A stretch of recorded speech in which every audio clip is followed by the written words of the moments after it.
I don't know whose idea it was to do this many shelves, but what a stupid idea. I've spent the last 6 hours drilling these in. They shouldn't be that hard, but I don't know. I was just trying to be really precise and make sure everything's level, especially the way this is going to work is nothing's going to be screwed down in terms of the boards. So if it's off, it might, just be a bit wonky and a bit unsafe. So the idea is it's quite similar to a lot of studios I've seen which do something like that. There's enough shelvings for 100 boards throughout the space, but the brackets are very cheap. I can always get more. And there's 2 brackets. There's going to be... So this is what the bracket looks like. There's a 32 centimeters, which is this one, and there's a 36 centimeters. So I've got a small amount of the 36 in case anyone's doing larger pieces that requires a bit more depth of the shelf, just so that you don't have too much of the pot overhanging at the front. I'd rather the board be further out and the pot be further back towards the wall, so it's less likely for someone to walk past and kind of bump it. I don't have the boards with me yet because I've got the order in with the plywood supply and they cut them down to size. So I've ordered it along with all the cabinetries and the workbench surface and a lot of other small things I'm using a lot of things I'm using plywood for. I think I'm buying about 30-40 sheets. So, there's a mix of quality. So there's the good stuff for the cabinetry and some kind of half decent ones for the workbench and the most basic plywood for the wear boards, just because the wear boards is a consumable that's going to get, I don't want to be too precious about it, and because there's going to be a lot of people using them, it makes more sense to use the cheapest things possible.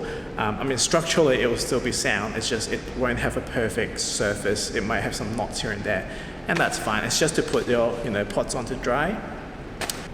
So these shelvings are nothing special. I'm sure most people have seen them around somewhere in their life. They're very inexpensive. I think each of those tracks about $12 and each bracket's about $4 or $5. They do add up when you have hundreds of them, but the alternative of having actual shelving or IKEA shelves or whatever would have cost probably way more, and you lose a lot of the flexibility. And because it's flush on the wall, it doesn't take up that much space. It leaves me a lot of room. So right behind the camera will be exactly where the pottery wheels is going. So people will be facing this way, they'll do their work, and then they'll have a wear board by the side. You'll put stuff on it. So I'm looking at this. So I've got them done at 1200 mil, so 1.2 meters, and it feels kind of long. It's a fair amount of work to go on here. If I'm doing cups, I can go 1, 2, 3, 4, 5, 6, 7, 8, maybe about a row of 10 at least. So I might change my mind and cut them down. I've done the brackets at 800 mil across. So it's nice to have a bit of overhanging, that way it's easier to put the shelf on. You're not going to slide around and then have one side kind of fall. So I can't go anything lower than 100, but we'll see how we go. I'm going to test out 1200. Can always just cut them down. It's pretty easy. So yeah, for example, this is my imaginary wear board. It's also going to be about 290 deep. So yeah, you can carry most things. So you just grab that, put them on, nice and easy. Let it dry. Come back next day, trim it. And I think I should be able to fit 1, 2, 3, 4, 5, 6, 7. I think the idea was about 8 shelf of kind of 300 mil height. Obviously, you can use more vertical space if you're doing something that's taller. And I actually purposely didn't have the rail go all the way to the floor because the floor can be used for bulkier items. For example, people might have their own clay, they might have supplies or whatever. And the reason I've done them at 800 mil as well is because you can get baskets and stuff that can hook onto these railing from just hardware stores. I hope that it's 800. I actually didn't think too much about it. But that's also an option for members to store some of the tools or something. We'll also have lockers, so I think for the more precious stuff, you can just chuck it in the locker. And for things like clay and, yeah, mostly just clay, you can just leave it out here where kind of everyone will get one row of shelving. dedicated to them. So there'll be 6 that's dedicated to members, and then the rest will be kind of overflow, and also there'll be a couple for classes as well. So a very simple system and surprisingly strong. They're rated for 80 kilos per shelf, so per pair. Obviously, we won't put that much on it because the boards that I'm using is 12mm plywood, so they're not super strong, but strong enough for work in progress. And like, if you have 80 kilos worth of clay on one shelf, I don't know what you're making. That sounds massive. Yeah, 80 kilos worth of clay. How big would a pot be? I don't know. I don't think we'll ever see anything that big here. I've also done a bit of blocking out of the space. So I've kind of divided the retail space from the workspace, and there's going to be a shelf that actually goes across the middle of the room.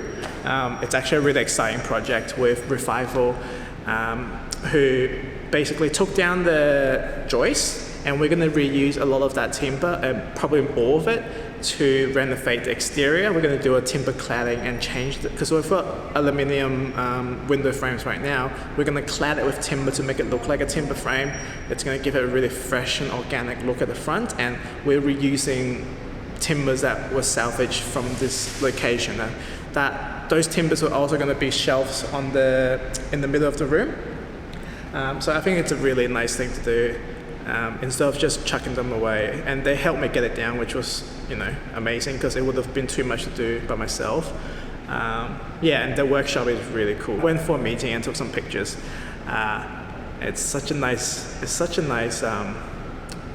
business model. Seems like the wrong word for it, because it's more, I guess, an approach to making that's, I guess, aligned with what we want to do here as well. I mean, 1280 and D Alley is not exactly like a sustainable focused business. We do everything we can in terms of packaging and the making process and stuff like that to make sure we're as environmentally friendly as possible. But with Revival, that is their approach. Like, they salvage material, they reuse it, and they make it into beautiful furniture or store fit out and things like that. So that's a really exciting project to do. And then back this way. So I've got so that's where the workbench is going to be. And back this way. So the timber frame is kind of the outline of where the boundary is in terms of throwing. So you'll have your stool kind of here. So ideally I've left about a meter and a half for this pathway, so you can easily grab your things, turn around, and just put it on the shelf without, bumping into people, because there will be 3 wheels side by side. So if you sit here, the wheel will be in front, and then there's going to be kind of a low bench in the middle, just for tools and buckets and stuff like that. And on each wheel on the left side, there's going to be a platform for you to put your wearboards, which runs for about a meter. So you can throw your things, put it on the side, throw, put it on the side, throw, put it on the side, grab the board, chuck it on. It's all I'm trying to streamline it as much as possible. The less walking around with all this work, the better, just so that you don't lose any work, you don't drop any work, and nothing happens. I'm going to put the same shelving on the other side. So I've got 1, 2, 3, 4, 5. I've got 6 rows on this wall, and I think I'm going to be able to put 4 or 5 on that wall. So in total, that's a lot of shelving. To be honest, with pottery, you can never have too many shelvings, but I am so excited. The moment I start seeing shelves being filled with work in progress and just being able to look at the space and see pots everywhere, I think that's going to be like the moment where everything kind of clicks. Just because right now it's still empty, we don't have the wheels, we don't have anything yet. And even when the wheels are in, without seeing actual work, it just doesn't feel real. So I can't wait to get people in as soon as possible and just have people start making, because that's what this space is for. And yeah. I think we're not too far off. I think 4 weeks to be safe. I think 4 weeks from now, I will be making my first piece in this studio, and I'll probably have to live stream it.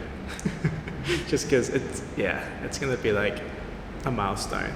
Yeah, and I'm definitely doing the first piece. I'm not gonna let anyone else throw the first piece here because I've worked so hard for this, and I think I deserve it. Yeah, a few more jobs to do, but it's getting there. It's getting there.